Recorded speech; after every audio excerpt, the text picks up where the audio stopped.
નમસ્તે મિત્રો, આજની વાર્તામાં તમારું બધાનું સ્વાગત છે। મારું નામ કેતન છે। હું એક દિવસ ડૉક્ટરના ક્લિનિક પર ગયો। નર્સ મારી પાસે આવી એટલે તેણે થોડીવાર મારી સામે ધ્યાનથી જોયું। હું બસ મારું નોર્મલ ચેકઅપ કરાવવા માટે આવ્યો હતો અને નર્સે મારું ચેકઅપ કરીને મને કીધું કે થોડીવાર બેસો, હમણાં ડૉક્ટર આવશે। પછી એ રૂમમાં જતી રહી અને થોડીવાર પછી મારા રૂમમાં મારી પાસે આવી ત્યારે અમારી વચ્ચેના હાવભાવ બદલાઈ ગયા। એ 25 વર્ષની હતી। હવે એની નજર પહેલાં કરતાં વધારે મારા પર પડી રહી હતી। પછી એને મને કીધું કે આપણે કંઈક ટેસ્ટ કરવાના છીએ, તમે તૈયાર છો?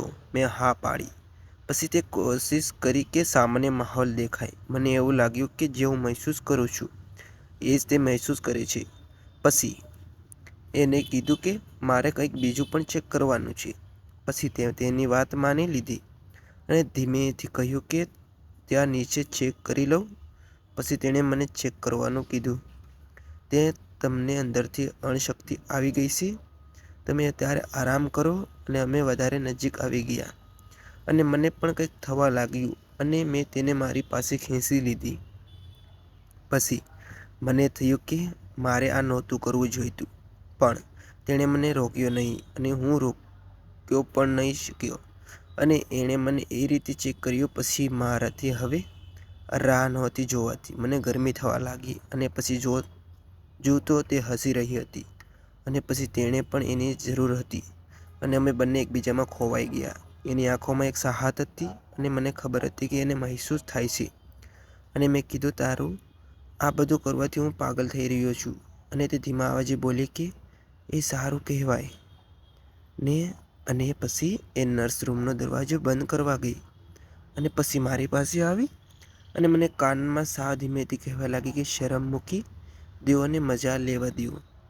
ત્યારે મને સમજાઈ ગયું કે મેડમ પણ એ જ ઈચ્છે છે જે હું કરવા માગું છું।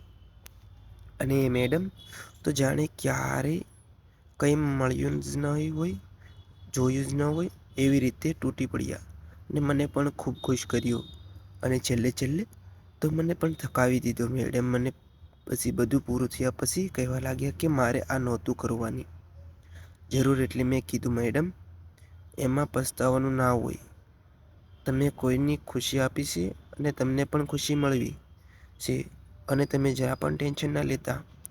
હું તમે કહેશો ત્યારે ચેકઅપ માટે આવી જઈશ। અને પછી તેણે કહ્યું, જ્યાં સુધી ત્યાં નોકરી કરી ત્યાં સુધી મારે ચેકઅપ કરવા જવું પડ્યું। પછી એની સગાઈ થઈ ગઈ એટલે તેણે મને ફોન કરીને કહ્યું કે હવે આપણે નહીં મળીએ અને હું આ નોકરી છોડી દઉં છું। પણ પછી મને એના પ્રત્યે એટલો પ્રેમ અને ભાવના હતી અને એટલે તેણે મારા પ્રત્યે એટલો જ પ્રેમ અને ભાવના હતી। પછી અમે બંનેએ પ્લાન કરી એના લગ્ન પછી પણ થોડા ટાઈમે મારા ઘરે કોઈ ના હોય ત્યારે મળી લેતા અને એ અમને હર વખતે કહેતી કે તમારી જેવી મજા મને કોઈ નથી આપી શકતું, મારા પતિ પણ નહીં। અને હું જ્યાં સુધી નોકરી કરતી હતી એ ડૉક્ટર પણ નહીં। ત્યારે થોડીક વાર તો હું ચોંકી ગયો કે આ શું કેટલા પાસે જતી હશે, એવા અનેક વિચાર આવ્યા। પણ પછી મેં તેને કીધું નહીં અને અમારી વચ્ચે જેમ ચાલતું તેમ ચાલવા દીધું। એને એકવાર તેના પતિને ખબર પડી ગઈ અમારા બંને વચ્ચેની આગળ પણ અમે એવી રીતે પ્લાન કર્યો કે અમે 2 થી 3 દિવસમાં એકવાર તો ખેલ રમી જ નાખ્યા કરતા હતા। અને એ જાણવા માટે અમારા ચેનલના બીજા ભાગમાં આવે તેની રાહ જોવી પડશે મિત્રો।